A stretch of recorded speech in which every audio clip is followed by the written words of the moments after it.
What's up, everybody? Welcome to the Fantasy Flex podcast from the Action Network and Fantasy Labs. I am your host, Chris Raybon, and this is your NFL Week 4 waivers episode. Of course, I'm joined, as always, by one of the most accurate rankers in the game, the odds maker, Sean Kerner. Sean, first got to tell you happy birthday. Excited to go celebrate with you later. And also, how was your first week post 14-0 or 16-0? Sorry, 16-0, I should say. Yeah, well, thank you. I am at the age now where if I see any quarterback at my age, I am really downgrading their scramble percent rate. Man, it is rough. I already feel it. And yeah, like I already feel it because, after my 14-0 plus 14 unit week, one of my best weeks ever, I had one of my worst weeks ever.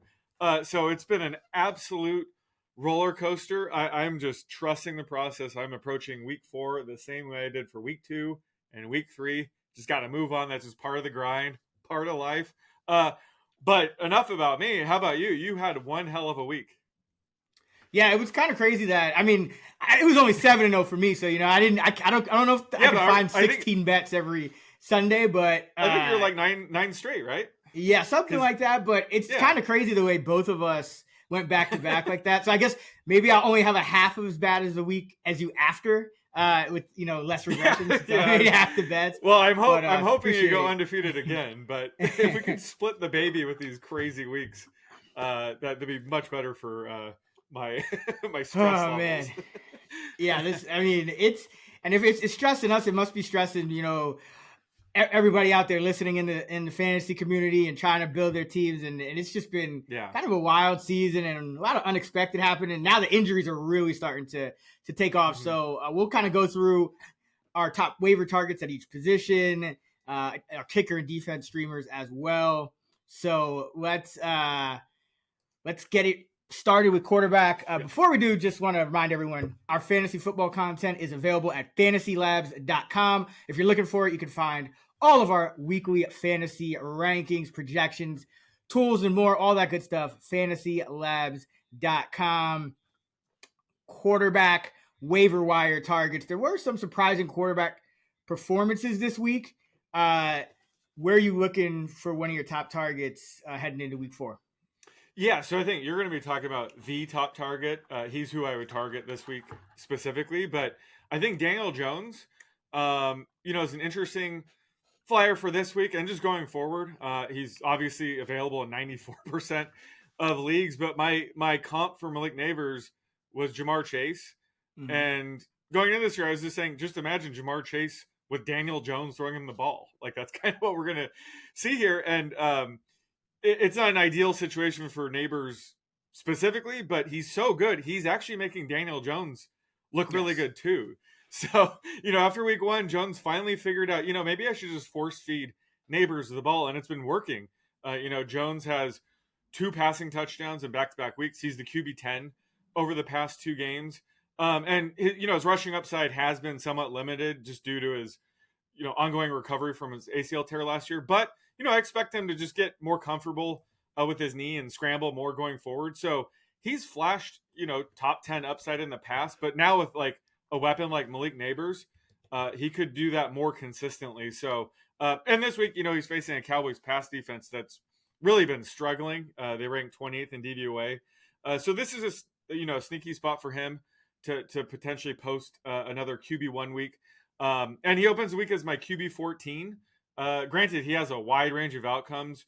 So if, you're heading into the week as an underdog and he's available, I'd try to tap into his upside. But I think your guy is the guy that I'm projecting quite a bit higher and probably the safer play.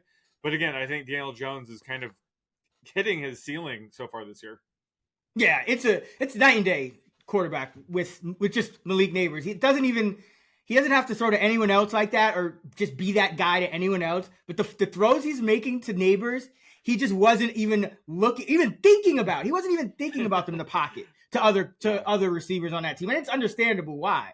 So, I noticed that too. It pops up on film, and it also popped up in my model. He is, I believe, my quarterback 12. So I'm right there with you. But another guy I like for this week is Geno Smith, and he's available in over 70% of ESPN leagues. Detroit Now, I will say this. I do think Detroit's defense is on the upswing. I don't think they're just a sieve as they were down a stretch last season, but it's early in the year. It's going to take some time. And their numbers against wide receivers, once again, stick out as very bad. They're giving up the second most schedule adjusted yards to number 1, number 2, and number 3 the most to number 3 wide receivers, according to FTN. And they also have one of the top run defenses. They're top 5 in run defenses. So that's just a pass funnel for Geno Smith. And if you look at his history, in this Dan Campbell era, in 2022, he goes to Detroit, completes 23 of 30, 77% of his passes, throws for 320, 2 touchdowns, no picks, runs for 49 and another touch on the ground. And then a year later, he runs it back. 328, 2 touchdowns and no picks in a 37-31 win after winning 48-45 the first time. So I don't know if it will be a shootout necessarily. I know Detroit does have interest in running the ball and controlling the clock, but Seattle is one of the best defenses now under McDonald. So I do think, that's one of the things we talked about with the Seahawks, right? For so long, their play volume was so bad. Like their plays per drive, it would be like, 4.9 or something ridiculous like that. Now with Grubb, I think they're just better schemed as a unit on that side. So I really like this matchup for Geno. And most importantly, he's got the horses at wide receiver to take advantage of a defense like that when you have, Smith and Jigba breaking out. Of course, Metcalf is explosive. And even Tyler Lockett, I don't think he's washed yet either. So I think Geno's in a really good spot in Detroit this weekend. Well, where do you have him ranked to open the week? Let's see. I think he is my QB 13. So yeah, he's right there, right outside the fringes, and then him and Daniel Jones are right there. He's my QB 10. Woo! I thought you might have Geno ranked ahead of Patrick Mahomes. That would have been spicy, but certainly in that tier right now. Yeah, he might end up. Because I was looking at my Mahomes rank and I was like, is it low enough? Exactly. No shade to Patrick. It's just the way, Rashee Rice can't do it alone. So. Yep.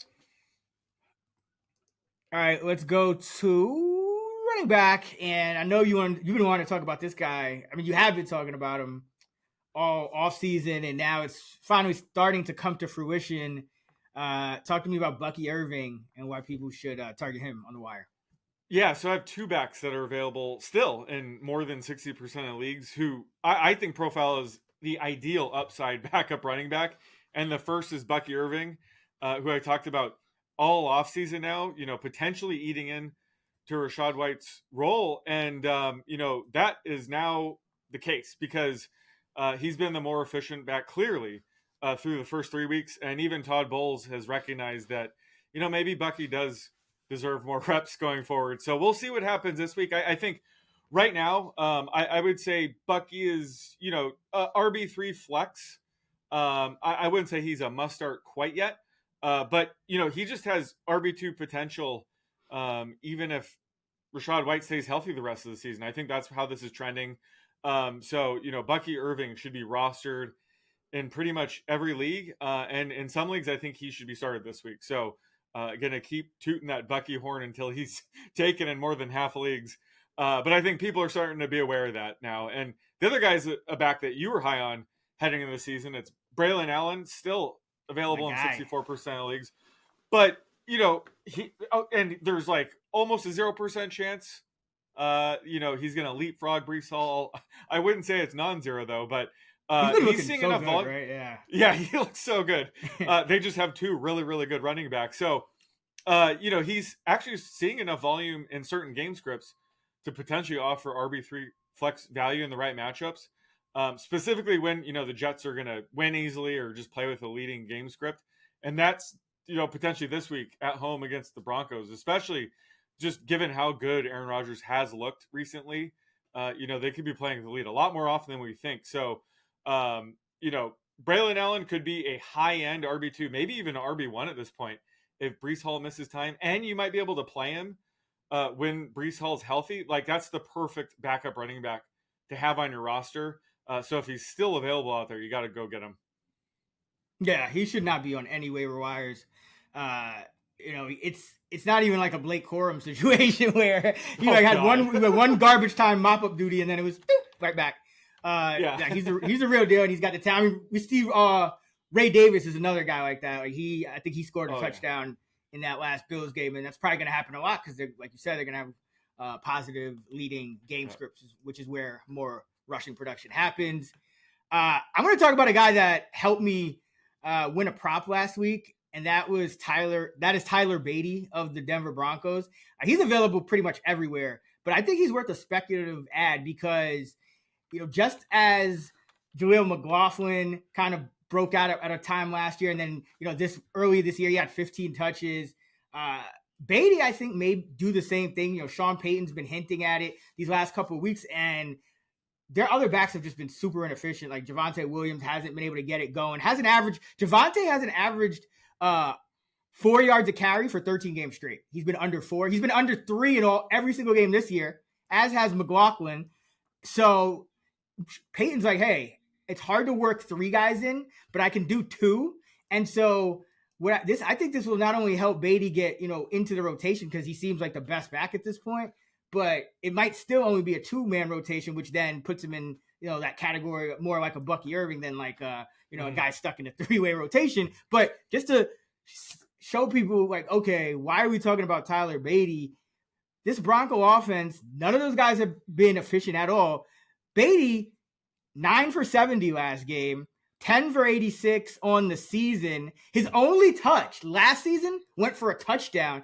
Every time this guy gets the ball, something good happens, and that is something we just have not seen in the Denver backfield in a long time. And Sean Payton, like the fans are clamoring for it in Denver, and Sean Payton is not even disagreeing. He's actually giving very thoughtful responses and then doing it. Like he followed it up.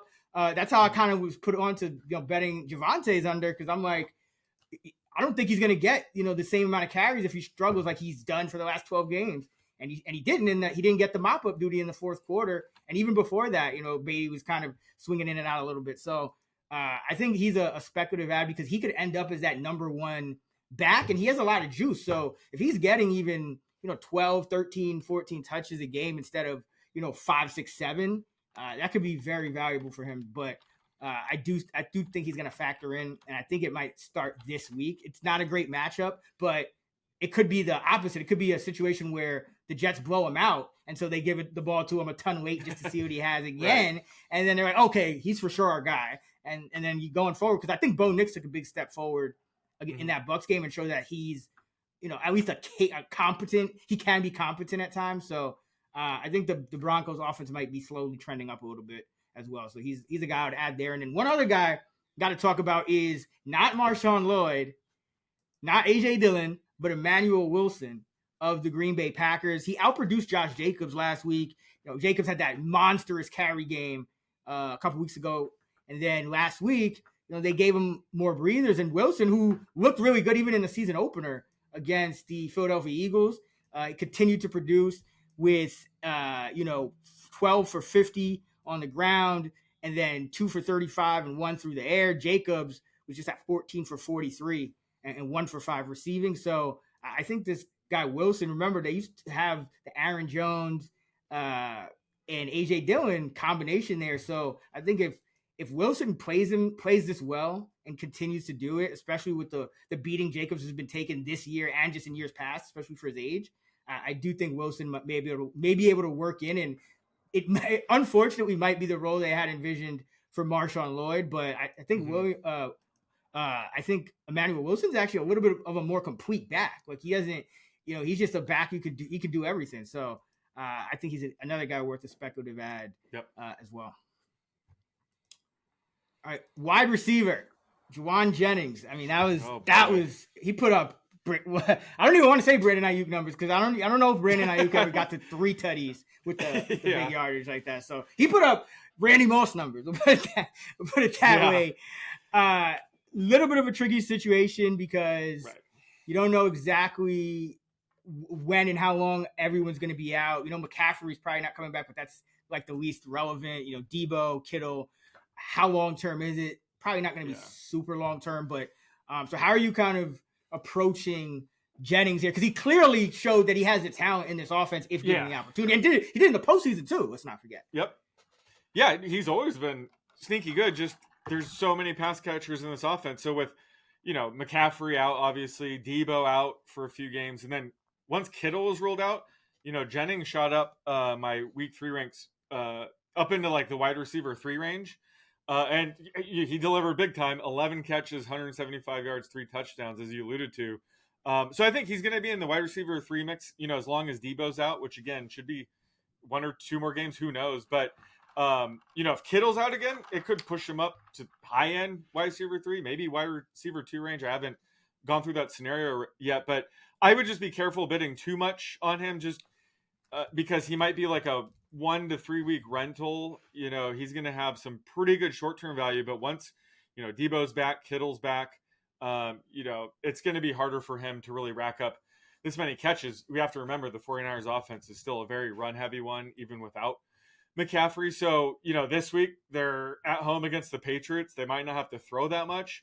So, while I just think the best time to add Jennings would have been last week before having to just, blow your load on him after this 3 touchdown game. So, I still think you should try to get him. But again, don't go crazy. Because he just had the best game of his career and what will be the best game of the season for him. So don't go crazy. But again, if you need a 1 to 3 week rental, you could certainly do worse. A guy that's a little bit more under the radar right now would be Romeo Doubs, who's available in 57% of leagues. Have to figure a lot of people dropped him after Jordan Love went down, which is understandable. He was not going to be an option as long as Malik Willis was under center, just because it was going to be such a run heavy offense. But with Jordan Love expected to return this week, if you look at Romeo Doubs' routes run rate, he's operating as the number 1 wide receiver in this offense. So he's going to get a huge boost with Jordan Love back. Probably can't start him this week against the Vikings, of course, but he's a guy that you want on your bench because this is a very crowded, wide receiver room. But if 1 or 2 guys go down, he could push wide receiver 3, wide receiver 2 value. So he's just a guy that's been dropped recently that if you're in a deeper league, I would definitely consider stashing him. It's kind of weird how he's this like post-hype, sleeper payoff almost. Because I remember you, me, and some other people in the industry were really high on Doubs his rookie year. And then it was just kind of, he definitely got the opportunity and earned all that. And he was decent, but he never really broke out. And then all of a sudden you turn around and they got all these other talented guys on the team, and somehow he's operating as the number 1. And it's almost annoying because you're like, Wicks is sexier, Watson is sexier, Jaden Reed's sexier. Right. Like they all have just better athletic profiles, better, just more fun to watch. Doubs is kind of like a technician out there. You don't even see a lot of his best work because it happens while he's off screen, running routes. But he's definitely the top target in the red zone, at least for now, even though you would think Watson is. Doubs is the guy, at least Jordan Love tends to look for the most. So it'll be interesting just to see how it continues, because it's continued longer than I thought, considering like all of the other guys are starting to break out and they're kind of healthy. So, but yeah, I agree. I think Doubs is a good player. It's just, he's the most limited, I think, of all the 4. So it's just kind of odd that he got himself into this situation. And now he can't get more than a 50% Dontavian Wicks route rate at any. Yeah, it's up to 52%. Well, my week 1 line was like 55%. 50, He hasn't cleared, but he's creeping up to that. Yeah, it's Watson's, it's just math. He can only go so high before it starts. It just gets no more routes available. Yeah, he's kind of eating into Watson's role. It looks like. Yeah. It's a good problem to have, I guess, if you're Green Bay. Oh yeah, absolutely. Oh, my guy was Quentin Johnston. So we've been trying to figure out who's this Charger receiver to own is, and McConkey obviously looks good, and we thought Palmer would kind of be the guy with Herbert, but Herbert's kind of banged up and in and out of the lineup. But regardless of what's going on, I've been impressed with Johnson. He does look like a different player, a little bit reminiscent of the way Mike Williams, in a similar body type, looked really bad his first year in the league, and it just nothing clicked. And then year 2, it's not just the production is there, but the guy he's moving better on film. He's getting open. He's more explosive. He knows where to be. So Quentin Johnston is a guy that at this point, he's still available in about 60% of leagues. I would take the flyer on him, just because even if Herbert is in and out of the lineup all year, which would be rough, and even if they are going to be a run-heavy team, he's already popping, and he does have that first-round talent, and every team needs one guy. So it's still passing league. Everyone's throwing, at least 50, 55% of the time in almost every game, unless you're Malik Willis. So I would take a flyer on him at this point. I think, unfortunately, it's probably going to be him and not Joshua Palmer, because Palmer just hasn't been able to get on the field, and that just doesn't bode well for practice. And now he's really got two guys past him up already with McConkey and Johnston, so you can't even rely on him for the same type of role. So yeah, I think Johnston's the guy. All right, tight end, who do you like? Well, the shit show position, I'm gonna go with Tyler Conklin, who's available in 85% of leagues. He had big game this week, 5 catches for 93 yards, and he's a player I thought could, have a breakout with Aaron Rodgers under center. And his underlying usage has been phenomenal this year. This week he ran around on 95% of Rodgers dropbacks. It's up to 90% on the season. So when, he does start seeing targets, he could easily produce tight end 1 numbers. He's not going to be consistent, but really nobody is right now at the tight end position. So you could do worse than him, and he doesn't have a receiving touchdown yet. But with Aaron Rodgers, if he does become one of his top red zone targets, he could offer, more long-term tight end 1 value. But I think for now, he's certainly a speculative ad just based on his underlying usage. And again, just given how good Aaron Rodgers has looked the past couple of games. So he's widely available. I doubt he's going to require that much of a bid to obtain anyway. But he's a guy, if you're really struggling at tight end, to take a flyer on. Yeah, pay $1 for him. I don't think anyone's competing with you for Tyler Conklin. Exactly. Even though the position has been rough, but we should. He would be. He's got the routes, and because he's got Rodgers, he's got a quarterback to look his way. Because Rodgers he's going to take what's there, and I'm thinking we should start like a Kate Otten Invitational or something, where we try to draft the guys that have the most routes without getting targeted every week. Well, that's my lowball league. Every snap is you get points for snaps and then negative points for them doing anything. Goes right into me betting on my under strategy. But Theo Johnson would be a first-round pick. Theo, right? Yeah, he would. Oh man, he's right at the top. But yeah, I don't know if anyone's beating Otten right now. But yeah, Theo Johnson, he's getting there.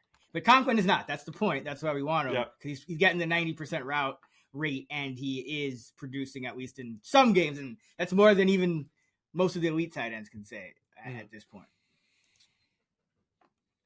For me, gotta go Cole Kmet here. Still available in about 3/4 of leagues, because understandably that first game of the season when he was playing behind Gerald Everett, you can't really afford to hold on to a guy like that at this kind of position. So a lot of people ended up dropping him, understandably so. But it looks like he's back, because it's not just the production last week, and he did catch 10 balls.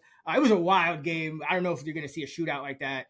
It wasn't even it was like a low-scoring shootout. 37 points. Right, but it was just back. Crazy. If you watched it, it was just back and forth and back and forth. Yeah. And no score at the goal line and turnover this. And it's just everything was going crazy in that one. But regardless, the underlying usage, which is what we really care about, has gone back to essentially what it was last season. And it tends to be sticky, which is why we react to it. If it changes, then we have to be like, all right, well, now you can't trust this guy anymore. But if it goes back, we're like, okay, well, because usually the most recent game is going to be the most predictive game of how he's going to be used going forward. So we have really 2 games now of him being used about, in the 60 to 70% range, with Everett down, into the 40 and 30% range in terms of the snap and route splits. So as long as, he's getting that, he's on the field for at least 2/3 of the pass snaps, which it looks like he's going to be now. He's really dangerous, really talented guy. And this week, even, he has on paper at least, a good matchup against the Rams. They are dead last in DVOA to the tight end position, so he should be usable this week. But he could make real noise. He's one of 8 tight ends that actually has at least 100 expected yards through 3 weeks. So that's just position is just a wasteland in any type of model you look at it. So yeah, Cole Kmet. My rank for him this season has been like the Bears Colts game, just chaotic back and forth. Like you open tight end 13 after week 1, okay, tight end 30, then tight end 25. Now he's my tight end 10. I'm Right. also assuming Keenan Allen's gonna miss another week. I think if Keenan Allen returns, that might dock his target share a bit. But yeah, he's clearly the top tight end right now. And again, tight end position is such a dumpster fire right now that he is a tight end 1 for me this week. Man, is anyone a tight end 1? Do they even exist? Do tight end 1s exist? My Travis Kelce projection is the lowest I've ever seen, and he's still tight end 1 because nobody can pass him up with Laporta and Kittle looking really iffy. Evan Ingram's iffy this week. It's just everyone mayhem. Like people like Kincaid scored a touchdown in the Monday night game, and people are railing on him because he didn't get the snap share that they wanted. Like there's really just no. And didn't Bowers kind of flopped?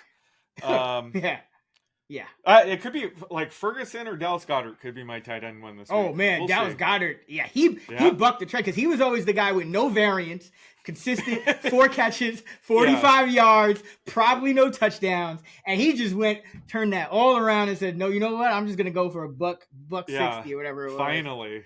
Yeah. So that was the only positive development of everyone getting hurt on the Eagles offense is that Jalen Hurts finally remembered that he has a really talented tight end to throw to. All right, let's go to some all-important defense and kicker streamers. We'll start with defense. Week number 4. We got that one huge favorite, but everyone's going to have the Niner defense already rostered. Yeah. So where are you looking? Yeah, no, this is a rough week when it comes to streaming defenses. Right now, it looks like my top defense is the Titans. They're available in 96% of leagues. They're my number 5 defense, but it's so close. I have like 10 to 15 defenses all within half a point. So could see a lot of turnover in this range, but I think this is a sneaky spot for them despite, looking at the schedule and seeing at Miami, just considering Tua's probably going to miss this week with this concussion. So, Skylar Thompson was a disaster last week. Not sure if they're going to roll with him again, even if he's healthy. They might go with Tim Boyle. They might go with Tyler Huntley, but just the offense looked really bad. And, the Titans defense, they have a few new pieces on defense that could take them a few games to really gel. They've been encouraging to see. I will say that Jeffrey Simmons picked up an arm injury, so I'm monitoring his status. If he ends up being ruled out, they might drop outside my top 10. But as of right now, Tennessee is my number 5 defense. Like you mentioned, a lot of the top defenses this week are they're owned in 90+% of leagues right now. So it's going to be a really, really tricky week. But right now I'm leaning the Titans as my streaming defense. Yeah, it's because it comes down to matchup at the end of the day, because you kind of hit on it when you said you have all these defenses projected so close together, because defenses themselves really, it's hard to measure, the variance between individual defenses. Over time you start to see things in pressure rate and things like that, or you just know who the talented guys are. But what it really comes down to most of these weeks is going to be matchup. And so my top defense this week is in that same game, and it's the Miami Dolphins. And they could be the worst defense in the league. They could be the best defense in the league. I don't care, because they're going against the Titans offense and Will Levis. And he's just a turnover machine. He just can't help himself. So, this guy has already thrown, multiple pick sixes. He's thrown, 6 interceptions on the year. They've also had a few fumbles. I mean, it is just, it's just every week you have one of 2 of those or 3 of those camera pans to Will Levis with his helmet off, because he never just keeps his helmet on. I don't know if he knows that they're zooming in on him.